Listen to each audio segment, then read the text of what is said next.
Hello everyone, कैसे हैं आप सभी लोग। उम्मीद है आप सब अच्छे होंगे, मस्त होंगे। तो ये प्री बोर्ड का जो पेपर है आपका हुआ था क्लास 10th का, तो उसके जो ऑब्जेक्टिव क्वेश्चन है उसे हम आज हम सॉल्व करेंगे। ठीक है, तो चलिए वीडियो को शुरू करते हैं। और पहला क्वेश्चन आपके सामने लिखा हुआ है ये। पहला क्वेश्चन देखते हैं आपका। ये है क्वेश्चन है आपका, यदि 42 तथा 15 का एलसीएम आपको 210 है तो 42 और 15 का एचसीएफ हमें ज्ञात करना है, यानी मैथ है। ठीक है, 42 का और 15 का दो संख्याएं हैं, इनका जो एलसीएम दे रखा है इन्होंने। ठीक है, तो हम इनका एलसीएम लिखते हैं। पहले एलसीएम जो है इन्होंने हमें दिया है 210। फाइंड करना है हमें इसका एचसीएफ। और जो संख्याएं हैं हमारे पास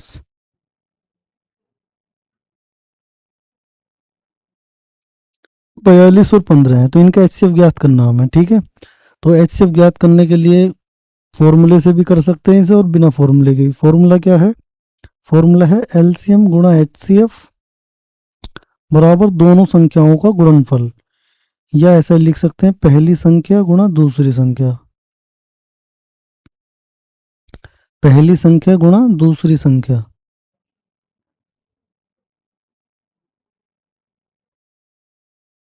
एलसीएम गुणा एचसीएफ। पहली संख्या आपको फर्स्ट और सेकंड भी लिख सकते हैं इसे। ठीक है, हमने हमारे पास एलसीएम इसका 210 है और एचसीएफ हमें फाइंड करना है। संख्या हमारे पास दो हैं, एक तो है 42, इसे हमने पहली संख्या कह दिया। एक है 15, इसे दूसरी संख्या। तो एचसीएफ बराबर आ जाएगा, ये एचसीएफ के गुणा में लिखा हुआ 210 जो है, तो ये बटे में चला जाएगा। तो 42 गुणा 15 बटे 210। इसको हम डिवाइड कर देंगे अब, जिससे भी कटेगा ये। जैसे 7 से कट जाएगा, 7 छंग 42, 7 से इसे काटेंगे 7 या 21 जीरो, 5 से काट देंगे 5 या 15, 5 छंग 30 और 6 से 6 कट जाएगा ये। ओनली आपका एचसीएफ जो है 3 बच गया है, 3 ही आ जाएगा। इसका आंसर आपका जो है एचसीएफ 3 हो जाएगा, जो कि ऑप्शन नंबर ए है। ठीक है, एक तरीका तो ये हो गया इसे करने का। दूसरा तरीका है आपका, इसके हमें जो ऑब्जेक्टिव क्वेश्चन है तो इसका तो हमें एचसीएफ आंसर से मतलब है, ये कौन से तरीके से कर रहे हैं इससे मतलब नहीं है। तो दूसरा तरीका, हमारे पास दो संख्याएं थी, जो पहला यानी कि जो सिंपल तरीका है 42 और 15 है, इन दोनों के आप अलग अलग फैक्टर कर सकते हैं। 42 और 15 के इधर फैक्टर करें, 2 से काट दे 2 दूनी 4, 2 ही कम 2, 3 से काटा 3 सत्ते 21, 7 से काट दिया 7 ही कम 7। हमने इनके फैक्टर कर लिए, इधर भी कर देंगे 3 पंजे 15, 5 ही कम 5। एचसीएफ का मतलब होता है कॉमन फैक्टर, यानी हमारे पास दो संख्याएं थी, एक 42 जिसके फैक्टर आए 2 गुणा 3 गुणा 7, और एक थी 15, दो संख्याएं थी हमारे पास 3 गुणा 5। तो एचसीएफ जो होगा इसका common factor, highest common factor होता है, तो कॉमन फैक्टर जो वो ले लेंगे। तो हमारे पास 3 ही ऑलरेडी ऐसा है जो दोनों में कॉमन है, तो 3 ही इसका जो है एचसीएफ हो जाएगा, आंसर आ जाएगा। एक तरीका ये भी है और एक तरीका ये भी है, अगर हम इन दोनों को एक साथ लेके कर दें, एक साथ लेकर एक साथ लिख लिया हमने इन दोनों संख्याओं को, और लिखने के बाद जो है हम इन दोनों को उस संख्या से डिवाइड करेंगे जिससे दोनों डिवाइड हो जाएं। तो ऐसी संख्या ओनली 3 है, 3 से दोनों डिवाइड हो जाएंगे, 3 ही कम 3 और 3 चौक 12, 3 पंजे 15। अब ऐसी कोई भी संख्या नहीं है जिससे दोनों डिवाइड हो जाएंगे। 5 5 से ही कटेगा, 14 2 से कट जाएगा, 7 से कट जाएगा, लेकिन 5 से दोनों नहीं कट रही हैं, तो एचसीएफ हमारा इसका जो है ओनली 3 ही आ जाएगा। ठीक है, एचसीएफ क्या आ जाएगा 3, तो 3 इसका राइट आंसर हो जाएगा, जो कि ऑप्शन नंबर ए है। ठीक है, चलिए नेक्स्ट क्वेश्चन देखते हैं इसके बाद। दूसरा क्वेश्चन आपके पास ये है, दूसरा क्वेश्चन इसका ये है, आपके पास संख्या लिख रही है 240, इसके अभाज्य गुणनखंड हमें बताने हैं क्या है। प्राइम फैक्टराइजेशन करना है इसका 240। ठीक है, इसका तो हम चलिए करते हैं। 240 लिखकर संख्या, एक तरीका तो ऐसा है, ऐसे काटते चले जाओ, 2 से डिवाइड करा 2 ही कम 2 दूनी जीरो, ऐसे लिख दिया, फिर 2 छंग 12, जीरो ऐसे लिख दिया, फिर 2 तिया 6, जीरो ऐसे लिखा, यानी आधा करते चले जा रहे हैं हम। फिर 2 पंजे 15, फिर 3 से कटेगा 3 पंजे 15, 5 से कटेगा 5 एकम 5। तो 240 थे, इसके जो फैक्टर करे हमने प्राइम फैक्टर, 2 गुणा 2 गुणा 2, 1 2 3 4 बार तो 2 है, 3 एक बार है, 5 एक बार है। ठीक है, और इसे हम अब ऐसे लिख देंगे, 2 कितनी बार आया था 4 बार, 3 कितनी बार आया था 1 बार, और 5 कितनी बार आया 1 बार। तो इसका ये आंसर आ जाएगा 2 की पावर 4, 3 की पावर 1, 5 की पावर 1। ऑप्शन नंबर 20 का राइट आंसर हो जाएगा। एक तरीका तो यही सिंपल तरीका है इसका। और क्या है, और कैसे कर सकते हैं, ये 24 संख्या 240 लिखा हुआ था, तो इस 240 को हम ऐसे लिख सकते हैं 24 गुणा 10।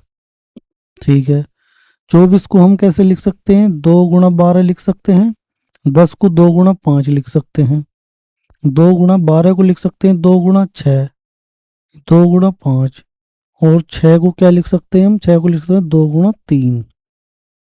और ये 2 गुणा 5 ऐसे लिख दिया। अब 2 कितनी जगह है, 4 बार है, 2 1 2 3 4, 3 एक बार है, 5 एक बार है, तो ये इसके प्राइम फैक्टर आ जाएंगे। ठीक है, ऑप्शन नंबर 20 का जो है राइट आंसर हो जाएगा। चलिए अब इसके बाद करते हैं हम तीसरा क्वेश्चन। तीसरा क्वेश्चन में क्या है, रेखिक समीकरण, रेखिक समीकरण युग्म दिए हैं, इसका हल पूछे जा रहे हैं। क्या इसके हल कितने हैं, सॉल्यूशन कितने हैं इसके, क्या यूनिक सॉल्यूशन है यानी अद्वितीय हल, क्या इसके 2 हल हैं, ठीक है, यह अपरिमित रूप से अनेक हल हैं, इनफाइनाइट मैनी सॉल्यूशन है, या एक भी नहीं है। ठीक है, तो क्या होंगे चलिए देखते हैं। दो इक्वेशन है ये, 2x + 3y + 5 = 0, और दूसरी है -4x -6y बराबर 10। तो बराबर जो 10 में लिखा हुआ है इसे लेफ्ट साइड में ले आएंगे, -10 = 0 कर देंगे, दोनों एक जैसे लिख दिया हमने इक्वेशन ये। अब फॉर्मूला क्या होता है, इसे हम तुलना करते हैं, a1x + b1y + c1 बराबर 0, a2x + b2y बराबर +c2 बराबर 0। इन दोनों से तुलना करते हैं और इनका अनुपात निकालते हैं, a1/a2, b1/b2, c1/c2 का। तो ये ऑब्जेक्टिव क्वेश्चन है, जल्द से जल्द करना है, तो इसे ऐसे ही लिख दो, 2/-4, फिर 3/-6, 3/-6, फिर एक आ जाएगा, ये आ जाएगा 5/-10, चिन्ह सहित लिखेंगे हम। लिखा हमने, हम इसे शॉर्ट तरीके से यानी जल्द से जल्द करना चाह रहे हैं तो हमने ऐसे ही लिख दिया डायरेक्ट। इसे डिवाइड करा, ये आएगा -1/2, ये भी आ जाएगा -1/2, ये भी आ जाएगा -1/2। तो हमने यहाँ पर चेक करा, देखा कि ये तीनों के तीनों क्या आ गए, बराबर आ गए, अनुपात ये बराबर आ गए, यानी हम कह सकते हैं a1/a2 बराबर है b1/b2 बराबर है c1/c2। तो जब ये अनुपात तीनों के तीनों इक्वल हो तो वहां पर अनेक इनफाइनाइट सॉल्यूशन होते हैं। ठीक है, अनंत हल होते हैं उसके, इनफाइनाइट सॉल्यूशन होते हैं। तो यहाँ पर जो है अपरिमित रूप से अनेक हल, यानी ऑप्शन नंबर जो सी है यहाँ पर, ये राइट आंसर हो जाएगा इसका, इनफाइनाइट मैनी सॉल्यूशन। ठीक है, हमने इनका अनुपात फाइंड करना था, यदि वो अनुपात तीनों के तीनों इक्वल आ जाएं, a1/a2, b1/b2, c1/c2 तीनों ही बराबर आ जाएं, तो उस कंडीशन में हमारे जो उसके हल होते हैं वो अनंत हो जाते हैं। ठीक है, चलिए इसके बाद देखते हैं क्वेश्चन नंबर 4। क्वेश्चन नंबर 4 जो है आपके सामने है, ये द्विघात बहुपद है आपका, इसके शून्यकों को गुणनफल ज्ञात करना था इसमें, प्रोडक्ट ऑफ जीरोस। ठीक है, तो इसमें क्या फॉर्मूला होता है, 6x² - 7x + 5, ये हमारे पास पोलिनोमियल है, बहुपद है। तो इसे आप ax² + bx + c से तुलना कर देंगे, से तुलना करेंगे, कंपेयर करेंगे, तो a का मान आपका 6 आ जाएगा, b का मान आ जाएगा -7, c का मान आ जाएगा 5। ठीक है, a का मतलब है a का मतलब x² का गुणांक, ये b का मतलब है x का गुणांक कोफिशिएंट, c मतलब कांस्टेंट। ठीक है, ये तीनों लिख दिए। अब हमें चाहिए थे इसके शून्यकों का गुणनफल।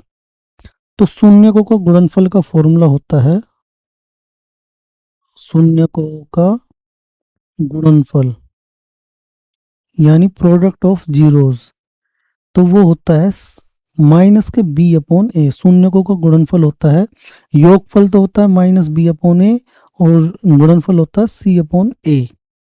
तो यहाँ पर जो सी है वो कितना है, 5 है, और ए कितना है, 6 है। 5/6 इसका आंसर आ जाएगा।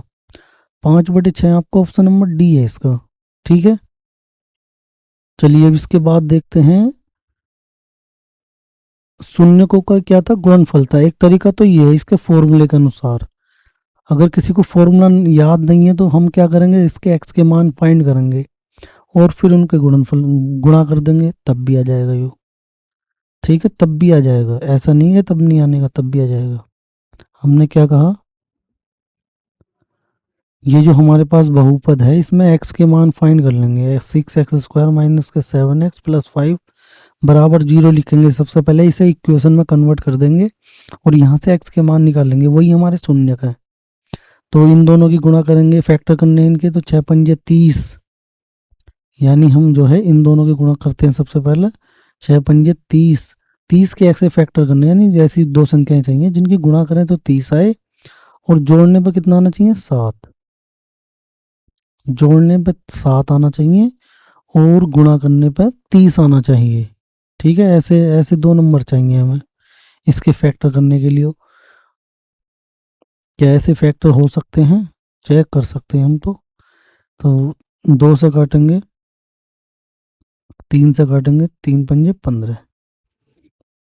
तो इनका योग आना चाहिए कितना, 7। ऐसा योग तो नहीं बन पा रहा इनका कुछ भी। तो हो सकता है ये इस वाले तरीके से ना हो, फिर सिंपल तरीके से यानी सिद्धाचार्य से हो, ऐसा हो सकता है। ठीक है, तो अभी फिलहाल के लिए हमने जो इस वाले तरीके से बेस्ट है ये, इस फॉर्मूले से, इससे देख सकते हैं आप। ठीक है, तो चलिए नेक्स्ट क्वेश्चन देखते हैं। अब हम नेक्स्ट क्वेश्चन आपके पास है ये, टेन थीटा बराबर लिखा हुआ है √3। तो थीटा का मान हमें ज्ञात करना कितना है। टेन थीटा बराबर √3 है, तो √3 जो होता है टेन में, वो कौन से कोण का मान होता है, ये होता है टेन 60 का मान। टेन से टेन हट जाएगा, थीटा का मान कितना आ जाएगा, 60 डिग्री आ जाएगा, जो कि ऑप्शन नंबर बी हो जाएगा आपका। ठीक है, चलिए नेक्स्ट क्वेश्चन देखते हैं इसके बाद। क्वेश्चन है आपका, यदि एक बिंदु ए से ओ केंद्र वाले किसी वृत्त पर AP और AQ स्पर्श रेखाएं परस्पर 80 डिग्री के कोण पर झुकी हैं, तो POA का कोण जो है उसका मान बताना हमें। तो एक वृत्त है आपका और उसका जो केंद्र है वो O है। इस पर किसी पॉइंट से दो स्पर्श रेखाएं हैं, ये इस टाइप से बना लेते हैं।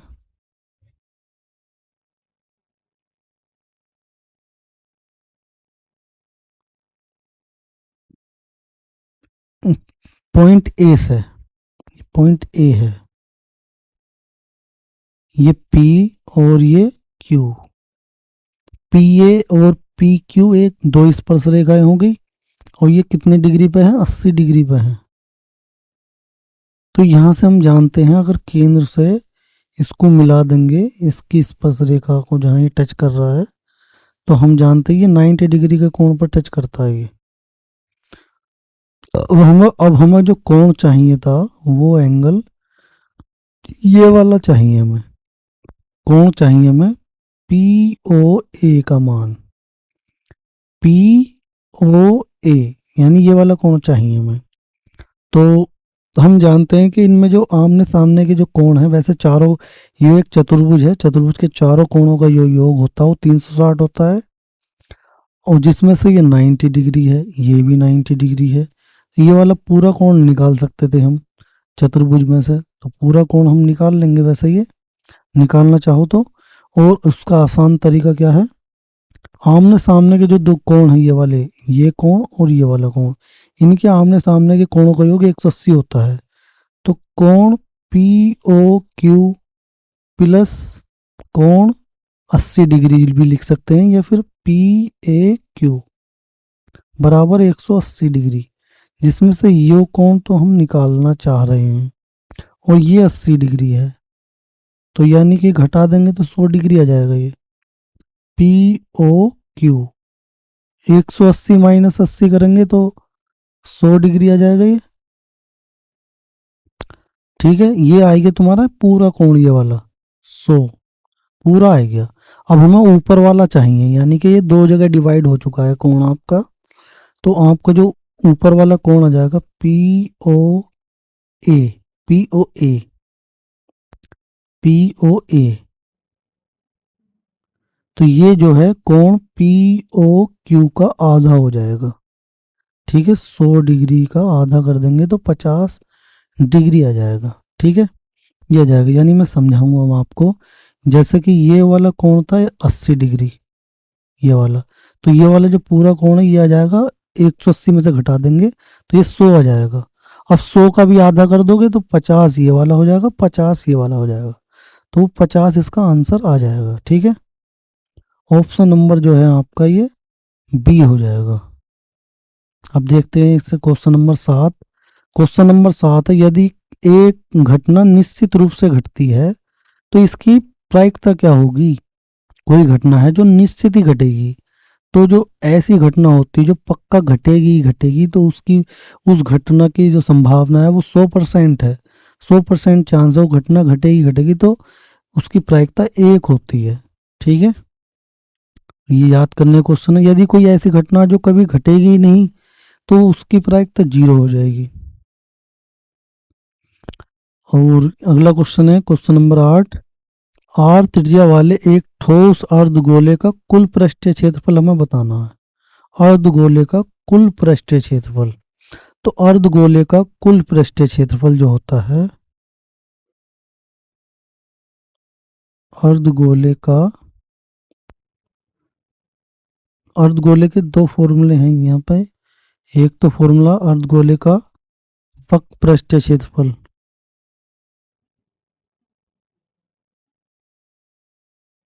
ये होता है 2πr²। और एक होता है कुल पृष्ठीय क्षेत्रफल इसका, अर्धगोले का कुल पृष्ठीय क्षेत्रफल,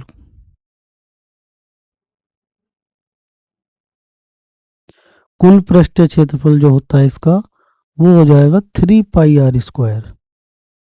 3πr², यानी ऑप्शन नंबर सी। ठीक है, चलिए क्वेश्चन नंबर 9 देखते हैं। वो क्वेश्चन नंबर 9 ये आपका है, दो बिंदु हैं, इनके बीच की दूरी ज्ञात करनी, डिस्टेंस ज्ञात करनी, 2 पॉइंट्स की। आसान है ये तो। ठीक है, ये वाला पॉइंट, 2 पॉइंट है ये। दो बिंदुओं के बीच की दूरी का फॉर्मूला आपके पास होता है ये वाला। मान लो ये 2 पॉइंट हैं, इनके बीच की दूरी ज्ञात करनी, यदि ए है ये बी है तो ए बी हो जाएगी फॉर्मूले के अनुसार। तो ये आ जाएगा x2 माइनस x1 का whole square, y2 minus y1 का होल स्क्वायर। इसे हम x1 को पहले भी लिख सकते हैं, x2 को बाद में भी, y1 को पहले भी लिख सकते हैं, y2 को बाद में, लेकिन हम इसी रूप में याद करते हैं तो ऐसे ही लिखना चाहिए बार बार। ये x1 हो जाएगा, ये y1, ये x2, ये y2।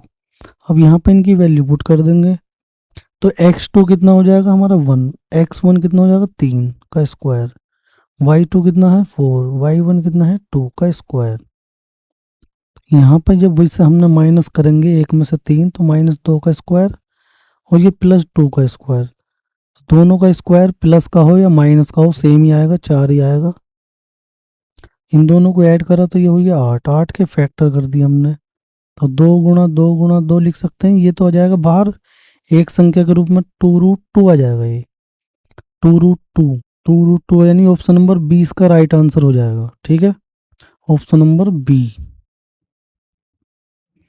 अब देखते हैं इससे अगला question, question number 10। Question number 10 है आपका, यदि किसी द्विघात समीकरण का एक मूल दे रखा है आपको 1/2, तो k का मान ज्ञात करना है, यानी 1 रूट इसका दे रखा हमें, तो इसी को हम x की जगह पर पुट कर देंगे और k का मान निकाल लेंगे। 4x² + 4kx - 5 = 0। x की जगह पर 1/2 पुट कर देंगे हम, इसका एक मूल है ये चूंकि, तो इसे संतुष्ट करेगा ये।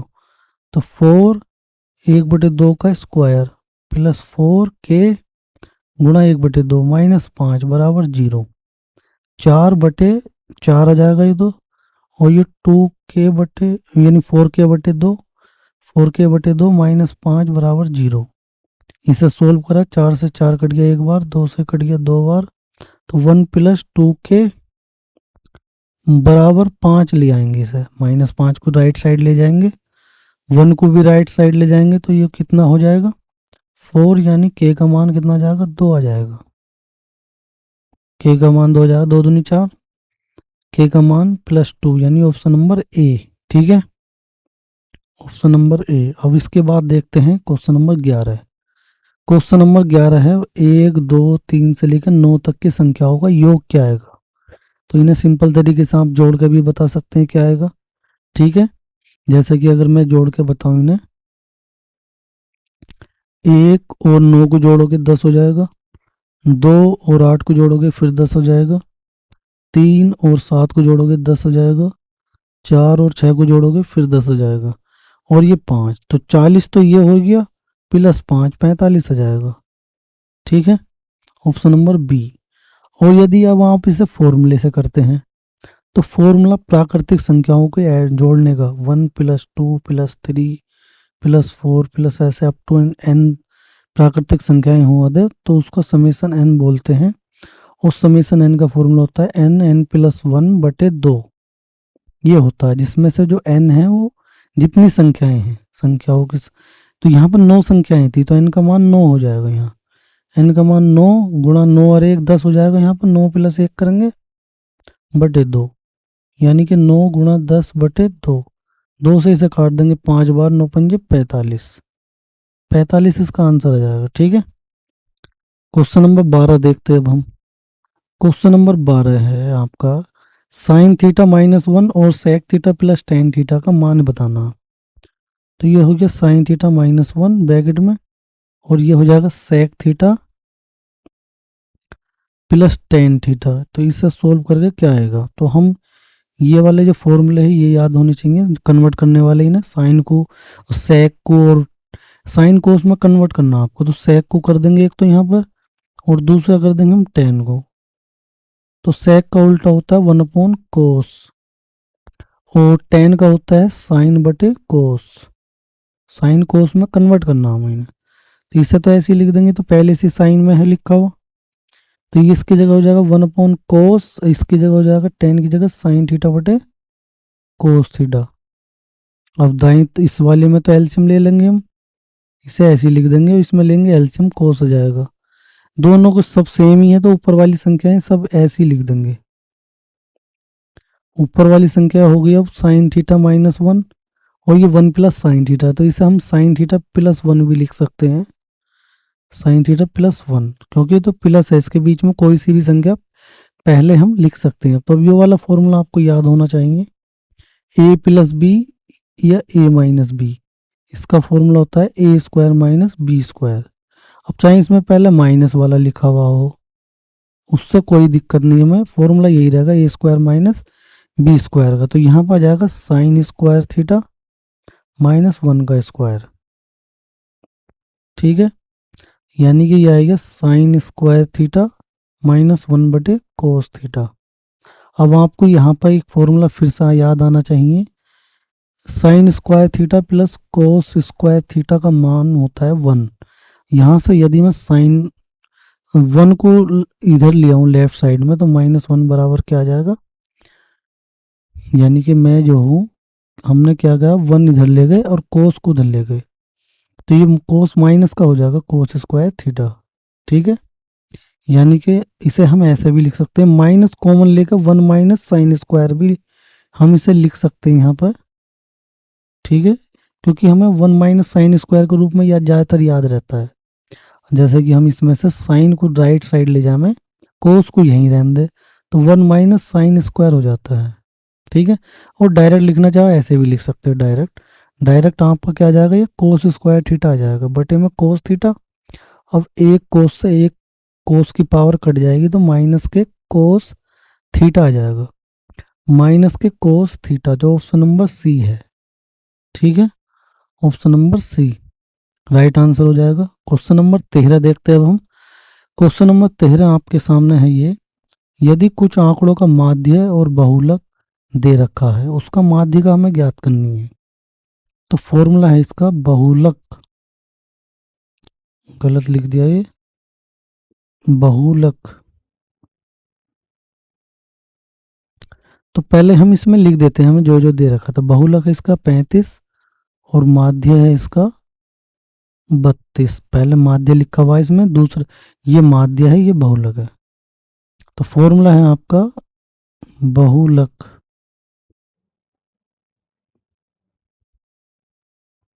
बराबर 3 माध्य का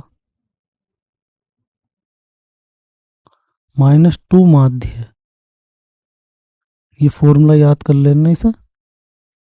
तो अब इसमें हमें वैल्यू पुट करनी है। तो बहुलक तो हमें फाइंड करना है, नहीं बहुलक तो हमें दे रखा है इन्होंने, हमें माध्य का ज्ञात करनी है। ठीक है, बहुलक कितना है 35, 3 माध्य का, इसे m लिख सकते हैं, इसे m लिख लो या x लिख लो, x भी लिख सकते हैं यहाँ पे, हमें इसे फाइंड करना है। ठीक है, और 2 गुणा माध्य कितना है 32, तो x की वैल्यू ज्ञात करनी है आपको। ठीक है, ये 35 हो जाएगा बराबर 3x, 32 दूनी 64, 64 इधर आएगा तो ऐड हो जाएगा, प्लस का हो जाएगा ये। तो इन दोनों को प्लस करेंगे तो ये 99 हो जाएगा, और यानी 3x की वैल्यू तुम्हारी 99 आ गई। तो x का मान आ जाएगा 99/3, यानी 3×9 3×9 33 आ जाएगा। x का मान 3 आएगा, x का मतलब माध्य का है ये, हमने इसे शॉर्ट में लिख दिया था। तो 33 जो है ऑप्शन नंबर ए इसका राइट आंसर हो जाएगा। ठीक है दोस्तों, अब देखें क्वेश्चन नंबर 14। यदि कोस थीटा की जो वैल्यू है आपकी ये लिखी हुई, कोस टू थीटा हमें फाइंड करना है। कोस थीटा है √3/2। अब कोस में आपको ये याद होना चाहिए कौन से कोण का मान होता है ये। तो जैसे कि साइन 60 का मान होता है ये, और कोस में कोस 30 का मान होता है ये, कोस 30 का। तो थीटा की वैल्यू यहाँ से 30 डिग्री आ जाएगी। हमें ज्ञात करना था कोस 2 थीटा की वैल्यू, यानी कोस 2 गुणा थीटा कितना आएगा 30, इनकी गुणा कर देंगे तो कोस ये हो जाएगा 60। कोस 60 यानी जो साइन 30 का मान होता है, साइन 30 का मान 1/2 हुआ है, तो कोस 60 का मान भी 1/2, ऑप्शन नंबर बी। ठीक है, चलिए आगे चलते हैं। Question number 15। दो संख्याएं दो पासों को एक साथ उछालने पर दोनों पासों पर प्राप्त अंकों का योग 10 होने की प्रायिकता। दो पासों को उछाला जा रहा है, तो दोनों पासों पर अंकों का योग कितना आना चाहिए 10। दो पासों को उछाला जा रहा है तो नंबर ऑफ एस यानी कुल संख्याएं जो बनेंगी, कुल संभावनाएं जो आएंगी दो पासों को उछालने पर। जैसे कि एक पासे को उछालते तो कितनी आ सकती, 6 आ सकती, एक भी आ सकता है, 2 3 4 5 6, तो ऐसे टोटल संभावनाएं कितनी 6। जब दो पासों को उछाला जाएगा तो इन दोनों की गुणा हो जाएगी। ठीक है, अब हमें चाहिए अंकों का योग कितना 10 बनाना है। तो मान लो पहले पासे पर एक आ गया, तो दूसरे पासे पर मैक्सिमम कितना आ सकता है 6 आ सकता है, मैक्सिमम 6। तो इस वाले से तो कभी भी हमारा क्या नहीं बनेगा 10 नहीं आने का अंकों का योग। अंकों का योग 10 लाने के लिए हमें पहले शुरुआत हम कर लेते हैं बड़ी संख्या से। तो बड़ी संख्या हमारी 6 हो गई। अब हमें ऐसी संख्या चाहिए जैसे कि जिससे 10 आ जाए, तो 4 लेना पड़ेगा हमें। 4 6 और 4 10। तो अब इसका उल्टा भी लिख दो, 4,6। दो तरीके तो ये हो गए। तीसरा तरीका हमारा कौन सा है, मान लो पहले पासे पर 5 आ जाए और दूसरे पे भी 5 आ जाए। 6 और 4 और 4,6, इस इनसे दोनों से 10 बनेगा, क्योंकि 6,5 लेंगे 11 बनना है, 6,6 लेंगे 12 बनना है। ये नहीं चाहिए हमें, हमें ओनली 10 जिनके अंकों का योग 10 आ रहा है वो चाहिए। तो ये तीन ही तरीके बने। तो इसका प्रायिकता जो निकालेंगे, अभीष्ट प्रायिकता, इसकी अभीष्ट प्रायिकता हमारी जो आ गई, टोटल दो पासों को उछाला जा रहा है तो एक पासे पर संभावना यानी टोटल कितने कौन सी संख्या आ सकती थी, 6 आ सकती थी, 1 2 3 4 5 6। तो 6 गुणा दूसरे पे भी, दूसरे पासे पे भी 1 से लेकर 6 तक कोई सी भी संख्या आ सकती है, तो इनकी गुणा लिखते नीचे। ऊपर ऐसे कितने तरीके बने, 3 तरीके बने, ये 3 ऊपर लिख दिया। तो 3 बटे इसे 3 ही कम 3 3 दूनी, तो ये आ जाएगा तुम्हारा 1/12 आ जाएगा। ठीक है, 1/12। तो 1/12 इसमें ऑप्शन नंबर पहला ही है। 1/12 ऑप्शन नंबर ए इसका राइट आंसर हो जाएगा। ठीक है, अब देखते हैं क्वेश्चन नंबर 16।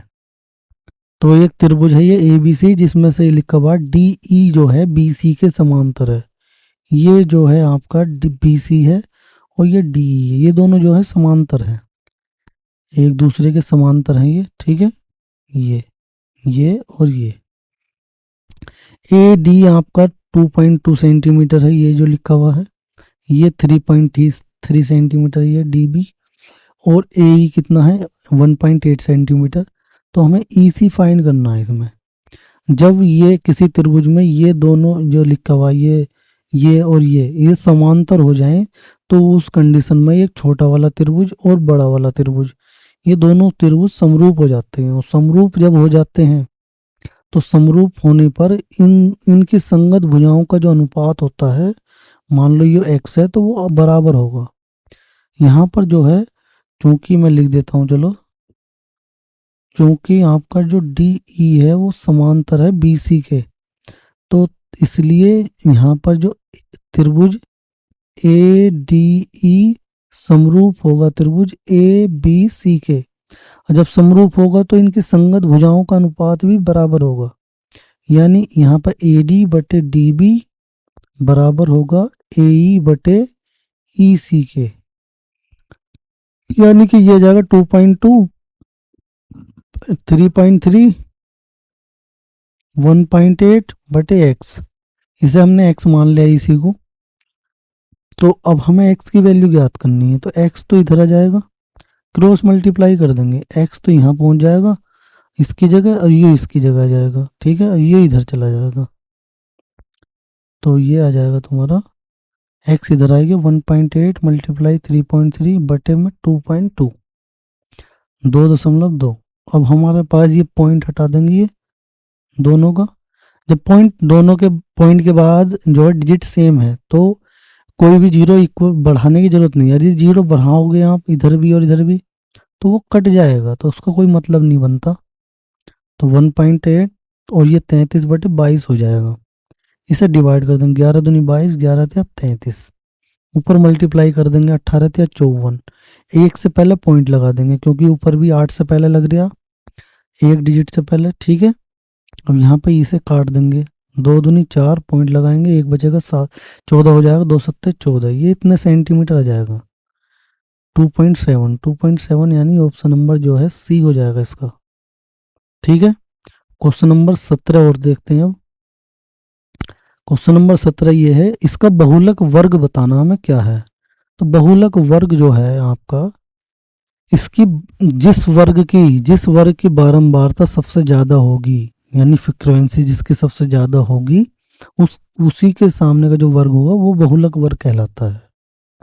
यहाँ पे 5 है, यहाँ 4 है, यहाँ 7 है, यहाँ 8 है, तो हमने देखा, और यहाँ 6 है, तो सबसे बड़ी जो वैल्यू होगी वो कौन सी होगी इनमें, सबसे बड़ी होगी 8।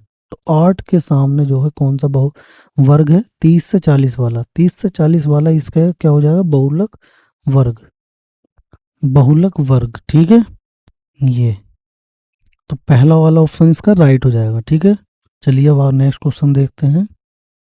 नेक्स्ट क्वेश्चन आपके पास ये है, टेन थीटा गुणा कोट थीटा का मान बताना था। तो हम तो जानते हैं इसमें कोट थीटा बराबर हो गया है 1/tan थीटा, या लिख सकते हैं tan थीटा बराबर 1/कोट थीटा। तो किसी से भी कर दें इसे। यदि मैंने tan को कन्वर्ट कर दिया 1/कोट में, तो इसे ऐसे ही लिख देंगे हम, और ये हमारा कट जाएगा। अब कोट से कोट एक बार तो क्या आ जाएगा, 1 आ जाएगा। ठीक है, और यदि हम tan को नहीं बदलते, कोट को बदलना चाहते हैं, तो कोट को बदल सकते हैं, tan थीटा ऐसे ही लिख दो, इसे 1/tan लिख सकते हैं कोट को, तो ये कट जाएगा इससे, तो ये भी 1 आ जाएगा, तो क्या आ जाएगा, 1 आ जाएगा, option number B. Question number 19 देखते हैं। 12, 15 और 21 का एलसीएम ज्ञात करना, तो आसान ही है ये तो।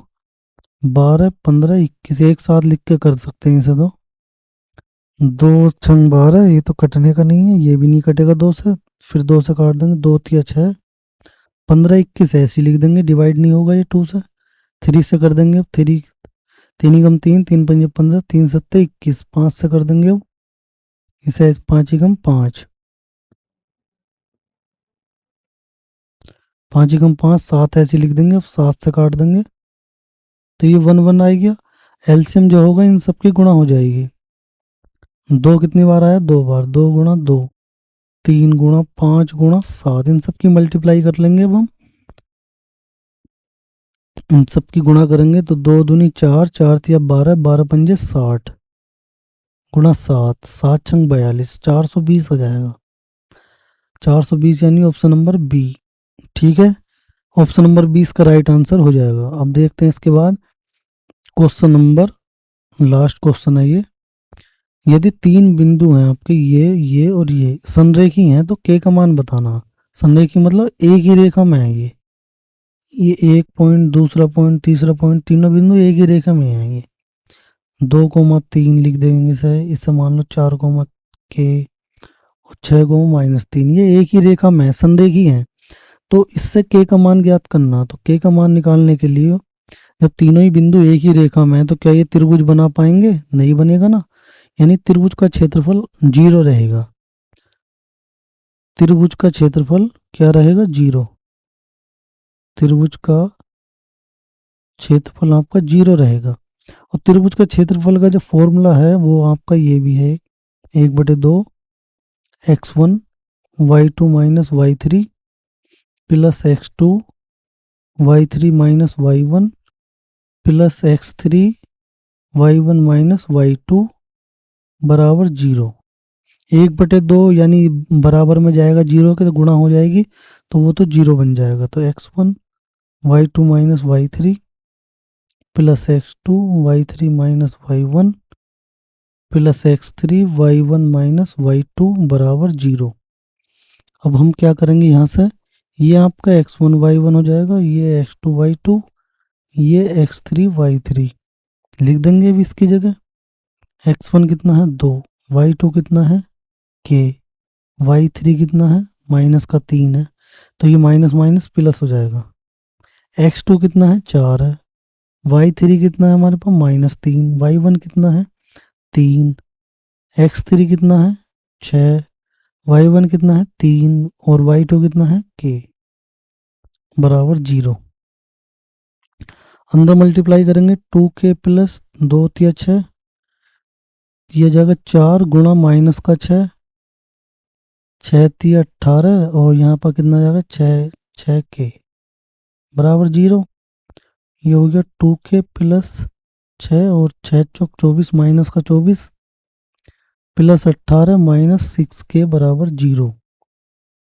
अब यहाँ से हमें सोल्व करना है, k को राइट साइड में ले जाओ। 18 और 6 कितना हो जाएगा 24 माइनस 24 बराबर 6k माइनस 2k, ये तो 4k हो जाएगा और इधर जाएगा 0, यानी 4k की वैल्यू 0 आ गई, यानी k की वैल्यू 0 आ जाएगी। यहाँ से k की वैल्यू क्या आ जाएगी 0। तो ऑप्शन नंबर जो है 20 का राइट आंसर हो जाएगा। ठीक है, तो ये 20 के 20 क्वेश्चन मैंने समझा दिए हैं। आई होप आपको ये सभी क्वेश्चन क्लियर हो गए होंगे। ठीक है, तो उम्मीद करता हूँ आपको ये सभी के सभी क्वेश्चन समझ आ गए होंगे। वीडियो आपको यदि पसंद आ गई हो तो वीडियो को लाइक कर सकते हैं आप। ठीक है, यदि पहली बार देख रहे हैं तो सब्सक्राइब भी कर सकते हैं चैनल को। चलिए मिलते हैं जल्दी नेक्स्ट वीडियो में नए क्वेश्चन के साथ। Okay bye.